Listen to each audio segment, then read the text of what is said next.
Sem Irena Joveva, Slovenka, Jeseničanka. Jeseničanka z makedonskim in bolgarskim poreklom. Ker pa je oče večino svoje mladosti preživel v takrat še Makedoniji, preden sta se z mamo preselila v Slovenijo, smo v družini negovali makedonsko kulturo, toda s popolnoma enako vnemo, kot smo negovali slovensko kulturo. In ravno zato sem staršema res izredno hvaležna za to, da sta mi na eni strani omogočila ta stik s koreninami in s preteklostjo, na drugi strani pa sta se hkrati zelo dobro zavedala, kje je njuna sedanjost in predvsem, kje bo prihodnost njune hčerke. Torej, da je moja, naša domovina Slovenija. In sem Slovenka z makedonskim poreklom. Tako se doživljam, tako tudi živim. Moj dobesedno materni jezik je makedonščina, moj materni jezik je pa slovenščina. In res sem zelo ponosna, da sem bila kot Slovenka izvoljena v Evropski parlament in da tam zastopam interese Slovenije, Slovenk in Slovencev. S sovražnim govorom se še posebej intenzivno soočam, odkar sem postala nekako bolj javno prepoznavna oseba, najprej kot novinarka, zdaj kot političarka. Že v času mojega novinarskega dela so se namreč ljudje zelo radi obregnili ob moje poreklo, seveda anonimno in pod psevdonimi.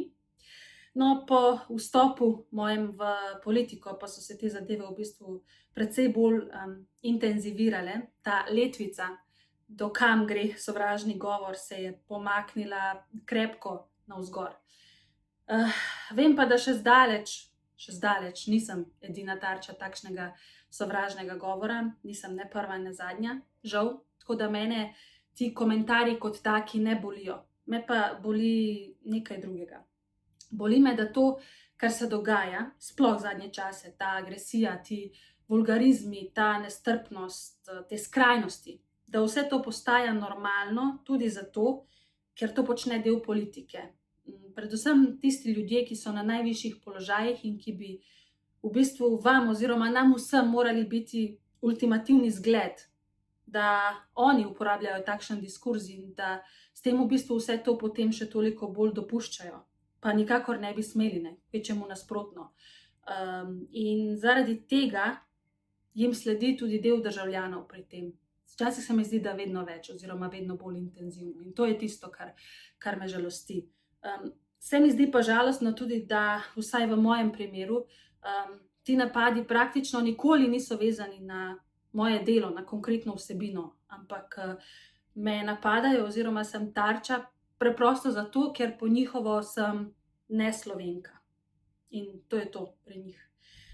Včasih se vprašam, ko mi rečejo, da naj se vrnem tja v tisto državo, od koder sem prišla, če se sploh zavedajo točno, kam me s tem pošiljajo, ker v Severno Makedonijo me zagotovo ne pošiljajo, kvečjemu me pošiljajo nazaj v Kranj, ker sem bila tam rojena.